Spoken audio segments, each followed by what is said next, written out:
वृत्त अध्याय 10 circle unit 10। मैंने आप लोगों को पिछले कल एक वीडियो भेजा था, बट मुझे ऐसा लग रहा है कि कुछ उसमें कमी रह गई है, तो उस कमी को दूर करने के लिए मुझे ये वीडियो बनाना पड़ रहा है। तो हम लोग बेटा पहले सबसे पहले जो बेसिक डेफिनेशंस हैं उनके ऊपर जोर देंगे, और उसके बाद यह चीज़ हम समझेंगे कि 10.1 एक्सरसाइज जो है वो वेरी सिंपल है। ठीक है, तो सबसे पहले हम वृत्त के ऊपर आते हैं। मुझे क्या चाहिए, मुझे पहले एक बिंदु चाहिए। ठीक है, कुछ इस तरह का एक बिंदु चाहिए। ठीक है, और फिर क्या चाहिए, इसके बाद हमें इस बिंदु, ये जो मैंने बिंदु लिया अभी, उस बिंदु के बाहर जितने भी बिंदु हैं हमारे पास, देखिए बिंदु कहाँ कहाँ है। जैसे ये बिंदु है, यहाँ हमारे पास ये बिंदु है, ये है, ये है, ये है, ये है, ये है, ये है। इस तरह के हमारे पास बहुत सारे जो बिंदु हैं वो आते हैं। तो देखिए जैसे हमारे पास है, आपको बिंदु दिखाता हूँ इसमें कितने सारे हैं। ये बिंदु है, ये बिंदु है, ये है, ये है, ये है, ये है, ये है, ये है, ये है, ये है, और भी आ सकते हैं ना। वन थिंग जो आपको लग रहा होगा, अगर मैं आपसे पूछूं कि एक वृत्त पर कितने बिंदु हम बना सकते हैं, तो शायद आपका आंसर क्या होगा, अनंत। एक्चुअल में जो वृत्त होता है बेटा, वो बिंदु तो बड़े सारे हैं। जैसे ये बिंदु, यहाँ भी हमारे पास एक जो है वो बिंदु आ सकता है, यहाँ भी बिंदु आ सकता है, यहाँ भी बिंदु आ सकता है, यहाँ भी आ सकता है, यहाँ भी आ सकता है, यहाँ भी आ सकता है ना, यहाँ भी आ सकता है। इवन बीच में भी हमारे पास बिंदु जो है वो हो सकते हैं। इन सारे बिंदुओं, बड़े सारे बिंदु हमारे पास है ना, उनमें से कुछ स्पेशल प्रकार के बिंदु जिनकी जो दूरी है ना, देखिए किसी बिंदु की जिनकी जो दूरी, कोई भी ले लो आप, या मैं ये ले लेता हूँ, हैं, ये ले लेता हूँ, इवन ये ले लेता हूँ, ये ले लेता हूँ, ये ले लेता हूँ, ये ले लेता हूँ, ये ले लेता हूँ, ये ले लेता हूँ। आप देखेंगे कि वृत्त है क्या असलियत में, वृत्त उन सभी बिंदुओं का समूह है। ठीक है ना, देखिए उन सभी बिंदुओं का समूह है जिनकी जिनकी क्या है, उन सभी बिंदुओं का समूह है जिनकी जो निश्चित बिंदु है, ये वाला हमारे पास, इससे जो दूरी है वो क्या है, बराबर है। ठीक है, तो सबसे पहली परिभाषा हमारे पास बनती है कि वृत्त क्या होता है। आप लिखेंगे वृत्त उन सभी बिंदुओं का समूह जिनकी किसी निश्चित बिंदु से दूरी निश्चित होती है। एक बार फिर से,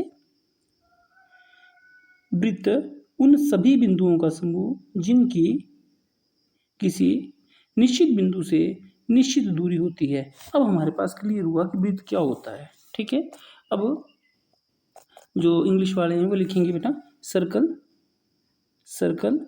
it is the locus of all points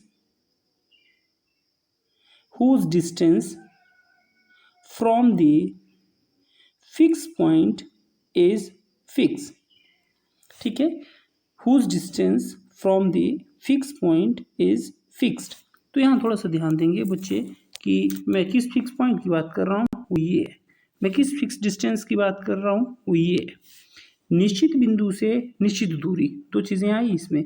निश्चित बिंदु ये है, निश्चित दूरी ये है। ठीक है, जो निश्चित बिंदु होता है इसको क्या कहते हैं, इसको कहते हैं हम लोग सेंटर ऑफ द सर्कल। ठीक है, केंद्र, हिंदी में बोलते हैं केंद्र और इंग्लिश में सेंटर। ठीक है, आई हो बच्चों को समझ आई होगी बात। इसको केंद्र या सेंटर कहते हैं। जो ये निश्चित बिंदु, निश्चित दूरी है, इसको हम लोग त्रिज्या कहते हैं, और इंग्लिश में कहते हैं रेडियस, क्योंकि इंग्लिश में इसको रेडियस कहते हैं, इसलिए अधिकतर समय इसको आर से दर्शाया जाता है। क्योंकि केंद्र को ओरिजिन भी कहते हैं, इसलिए हम लोग केंद्र को हमेशा ओ से दर्शाते हैं। ठीक है, आई होप आपको वृत्त के बारे में कुछ चीज़ें समझ आई होंगी। सबसे पहले मैंने आपको बताया कि वृत्त क्या, ये परिभाषाएं लिखनी होती हैं बेटा। और सबसे पहले हम लिखेंगे कि वृत्त किसे कहते हैं। वृत्त उन सभी बिंदुओं का समूह जिनकी किसी निश्चित बिंदु से निश्चित दूरी होती है, इंग्लिश वाले। लोकस ऑफ, लोकस की spelling LOCUS, locus of all points whose distance from the fix point is fixed. ठीक है, अब थोड़ा सा आगे बढ़ते हैं, हमारे पास वृत्त बन गया है। अच्छा, अब मेरा एक क्वेश्चन यहाँ से आता है बेटा कि वृत्त क्या है। वृत्त क्या द्विआयामी है, वृत्त क्या तीन आयामी है, वृत्त एक 2 डायमेंशनल बॉडी है या 3 डायमेंशनल बॉडी है। तो बेटा वृत्त के बारे में आप ध्यान रखेंगे, यह ना तो 2 डायमेंशनल बॉडी है ना 3 डायमेंशनल बॉडी है। ये बिल्कुल वैसी ही है जैसे हम लोग वर्ग बनाते हैं, स्क्वायर बनाते हैं बोर्ड के ऊपर। असलियत में स्क्वायर जैसी चीज़ कोई होती नहीं है। ठीक है, वो एक आकृति है। तो वैसे ही ये गोलाकार क्या है, एक आकृति है। ठीक है, तो वृत्त के बारे में इतनी बातें क्लियर हुई। अब थोड़ा सा हम लोग आगे बढ़ते हैं इसमें। देखिए, अब थोड़े से बिंदु घटाता हूँ मैं इसमें। तो ये हमारे पास वृत्त है और इस थोड़ा सा यहाँ कर देता हूँ मैं। अब मैंने क्या किया बेटा कि वृत्त के बाहर एक बिंदु मैंने वृत्त के बाहर लिया, एक बिंदु मैंने वृत्त के ऊपर लिया और एक बिंदु मैंने वृत्त के अंदर लिया। ठीक है, इन 3 बिंदुओं पे हम लोग कुछ या लाइन एक रेखा जो है वो बनाने की कोशिश करते हैं। जैसे एक रेखा मैंने यहाँ बना दी। ठीक है, एक रेखा मैंने चलो यहाँ बना देता हूँ मैं। ठीक है, एक रेखा मैं यहाँ से किसी इस बिंदु के ऊपर लेता हूँ। ठीक है, और एक रेखा मैं यहाँ से किसी बाहर बिंदु के लिए लेता हूँ। आपके पास 3 स्थितियाँ उत्पन्न हो रही हैं। देखिए, आपके पास एक वो लाइन है जो बिल्कुल इसको काटते हुए गई, जैसे ये है ना, ये भी गई।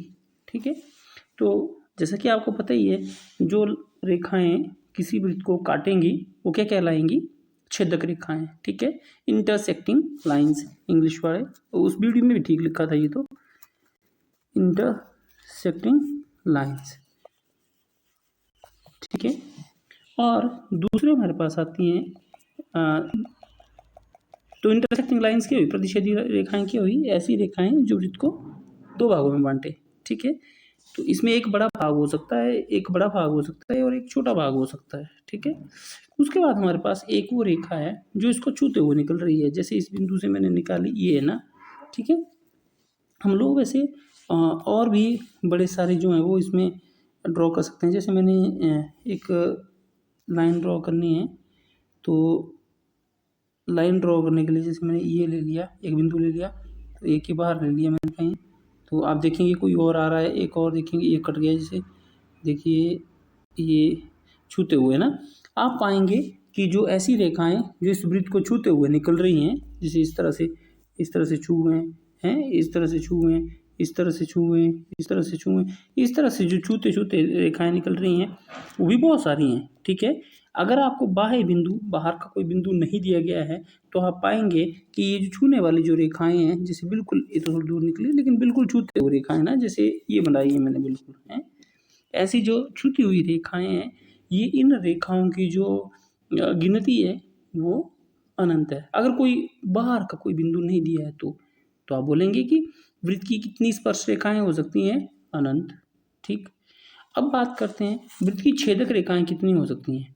तो वृत्त की छेदक रेखाएं देखिए, एक ही आ गई, एक ही आ जाएगी, एक ही आ जाएगी, एक ही आ जाएगी, ऐसी देखिए कितनी सारी आ रही हैं, बहुत सब ऐसी हैं भी। ये देखिए, इसको देखिए। ठीक है, तो जो इंटरसेक्टिंग लाइंस हैं वो एक सर्कल की कितनी होंगी, इन्फाइनेटली मैनी। ठीक है, बहुत सारी, असंख्य है ना। इसी तरह से अगर आपको कोई बाह्य बिंदु नहीं दिया गया और आपसे ये पूछा जा रहा है कि एक वृत्त की कितनी स्पर्श रेखाएं होती हैं, तो आंसर होगा अनंत। ठीक, अब जो वृत्त को नहीं छूने वाली रेखाएं हैं वो उनको देखिए ध्यान से, जिन्होंने छुआ ही नहीं है, तो वो ये वाली रेखा है ना। इनको बोलते हैं हम लोग नॉन इंटरसेक्टिंग लाइंस, अप्रतिच्छेदी रेखाएं। ठीक है, अब थोड़ा सा आगे बढ़ते हैं हम लोग और कुछ जो सूचनाएं हैं इसके बारे में वो इकट्ठा करने की कोशिश करते हैं। तो घटाता हूँ थोड़ी सी रेखाओं को। अच्छा, ये हमारे पास एक वृत्त है। अगर आपके पास कोई बाह्य बिंदु दिया गया है, मान लो ये दिया गया है, और आपको पूछा जाए कि इससे कितनी हम स्पर्श रेखाएं जो है वो बना सकते हैं, तो इतना मैं आपको बता दूं कि किसी भी बाह्य बिंदु से हम लोग किसी वृत्त की केवल और केवल 2 स्पर्श रेखाएं खींच सकते हैं। ठीक है, किसी भी बाह्य बिंदु से वृत्त की हम लोग केवल और केवल 2 स्पर्श रेखाएं खींच सकते हैं। स्पर्श रेखाओं को इंग्लिश में बोलते हैं टेंजेंट। तो एक्सटीरियर पॉइंट से, ठीक है, ये हुआ एक्सटीरियर पॉइंट से ऑन दी सर्कल। ठीक है, how many tangents can be drawn? Only 2। ठीक है, अगर आपको एक्सटर्नल पॉइंट दिया हुआ है तो। यदि एक्सटर्नल पॉइंट नहीं दिया हुआ है तब हमारे पास सर्कल के टेंजेंट्स कितने होंगे? बहुत सारे। ठीक है, सो जो बेसिक डेफिनेशंस आपके पास बनी, जो मैंने कराई अभी आपको, कि वृत्त किसे कहते हैं। ठीक, वृत्त की त्रिज्या क्या होती है, वृत्त का जो केंद्र बिंदु होता है वो क्या होता है, ये भी मैंने आपको करवाया, ये भी लिखना है आपने। उसके बाद वृत्त की स्पर्श रेखाएं ऐसी रेखाएं जो वृत्त को किसी एक बिंदु पर ही छुएं। ठीक है, उनको स्पर्श रेखाएं कहते हैं। What do you mean by tangent of a circle? A line touching circle eight only single point. ठीक है, व्हाट आर इंटरसेक्टिंग लाइंस?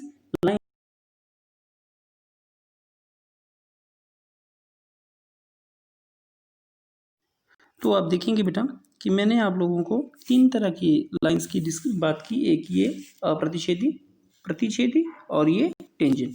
ये नॉन इंटरसेक्टिंग एंड ये टेंजेंट। तो जो नॉन इंटरसेक्टिंग लाइंस क्या हुई? The lines that do not touch the circle. अप्रतिच्छेदी रेखाएं कौन सी रेखाएं हुई? ऐसी रेखाएं जो वृत्त को नहीं छुएं। दूसरा आया intersecting lines of a circle.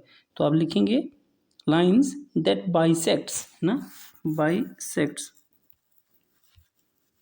Lines that bisects circle in 2 parts. ठीक है, आप लिखेंगे कि ऐसी रेखाएं जो वृत्त को 2 भागों में बांटे। बराबर नहीं लिखना यहाँ ना, 2 भागों में बांटे। तीसरा आएगा आपके पास स्पर्श रेखाएं, इंग्लिश में बोलते हैं टेंजेंट। तो आप बोलेंगे tangent of a circle, lines that touch circle eight 1 point. तो ऐसी रेखाएं जो वृत्त को किसी एक बिंदु पर छुएं। ठीक है, तो इसमें एक और कमी रह गई थी उस वीडियो में। पहले हिंदी पे हम करते हैं इसको, फिर चलेंगे इंग्लिश पे। ये जो प्रमेय है, ये जो आपके पास थ्योरम है, इम्पोर्टेंट है। वृत्त के किसी बिंदु पर स्पर्श रेखा स्पर्श बिंदु से जाने वाली त्रिज्या पर लंब होती है। ठीक है, ध्यान से देखेंगे। वृत्त के किसी बिंदु पर स्पर्श रेखा स्पर्श बिंदु से जाने वाली त्रिज्या पर लंब होती है। तो ये बोल रहे हैं कि हम अगर कोई भी एक टेंजेंट ड्रॉ करें, मैंने ये ड्रॉ कर दिया टेंजेंट, तो यह टेंजेंट हमेशा जो आपके पास त्रिज्या होती है उसके ऊपर क्या होता है? लंब होता है। तो ये हम कैसे इसको प्रूव करेंगे? अच्छा, एक तो प्रमेय करते कैसे हैं बेटा? सबसे पहले आप उपपत्ति या दिया है वो लिखें। ठीक है, उसके बाद लिखें सिद्ध करना, क्रम होते हैं इनके। ठीक है, सबसे पहले दिया है, ये लाइंस होती है इंपॉर्टेंट एक, फिर आपके पास आएगा दिया है के बाद सिद्ध करना, क्या आपने सिद्ध करना है वो आएगा। उसके बाद आपके पास आता है प्रमाण, और प्रमाण के बाद आपके पास आती है रचना, यदि कोई हो। रचना और कंस्ट्रक्शन कुछ और है आपके इसमें ना, तो वो चीज़ इसको सिद्ध करने के लिए इन्हीं बिंदुओं पे करनी होती है और हमें में है। ठीक है, तो इस चीज़ को सिद्ध करने के लिए कि जो वृत्त के किसी बिंदु पर स्पर्श रेखा स्पर्श बिंदु से जाने वाली त्रिज्या पर लंब होती है, तो ये बताने के लिए हम क्या करेंगे, जो ओपी, जो देखिए आपको पता है कि जब भी हम किसी दूरी की बात करते हैं तो सबसे छोटी दूरी वो होती है जो लंबवत हो। ठीक है, तो जैसे मान लो यह एक बच्चा ये है, एक बच्चा ये, ठीक है, ये इन दोनों के बीच की दूरी ज्ञात करनी है। तो सबसे छोटी दूरी होगी ये सीधी वाली जो लंबवत है। मैं बोलूँगा ना जी ये ऐसे गिनना, ये वाली दूरी मेज़र करनी, तो वो नहीं है ना, ये लंबी होती है। सबसे छोटी दूरी कौन सी होती है? जो लंबवत दूरी होती है। तो यही चीज़ हम इसमें करेंगे। हम एक बिंदु ले लेंगे, जैसे ओ क्यू ले लिया, और ये मान के चलेंगे कि ओ क्यू जो है वो बड़ा है। जैसे हम मान के चलेंगे कि ओ क्यू जो है त्रिज्या ओ पी से बड़ी है। जैसे कि इसमें दिख रहा है ना, ओ क्यू जो है वो ओ पी से, ओ क्यू लाइन जो है वो ओ पी से क्या है, बड़ी है। और हम जानते हैं कि सबसे छोटी दूरी जो होती है वो हमेशा क्या होती है, लंबवत होती है। तो ये यहाँ बिंदु लेंगे इसमें कि हाँ, इसलिए ओ पी जो है वो जो स्पर्श रेखा ये वाई है, एक्स वाई है, इसके ऊपर क्या है, लंबवत है। क्या करेंगे इसमें बेटा, सबसे पहले आप दिया है, एक वृत्त दिया है आपको और उसकी स्पर्श रेखा एक्स वाई दी हुई है, ठीक है। स्पर्श बिंदु पी पर वृत्त को छू रही है, ठीक है। अब आप आएंगे रचना पे, रचना पे आप बोलेंगे ओ पी को मिलाया, ठीक है।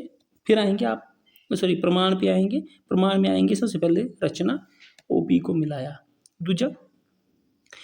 फिर आप कोई बिंदु, स्पर्श रेखा पर कोई बिंदु क्यू लिया और ओ क्यू को मिलाया, है ना। यह स्पष्ट है, अब आप लिखेंगे कि यह स्पष्ट है कि ओ क्यू ओ पी से क्या है, बड़ा है। और हम जानते हैं कि सबसे छोटी दूरी हमेशा लंबवत दूरी होती है, ठीक। इसलिए ओ पी एक्स वाई पर लंब है, ठीक है। तो ये छोटा सा ही है, इसको कर लेंगे आप, है ना। इंग्लिश मीडियम वालों के लिए चलता हूँ।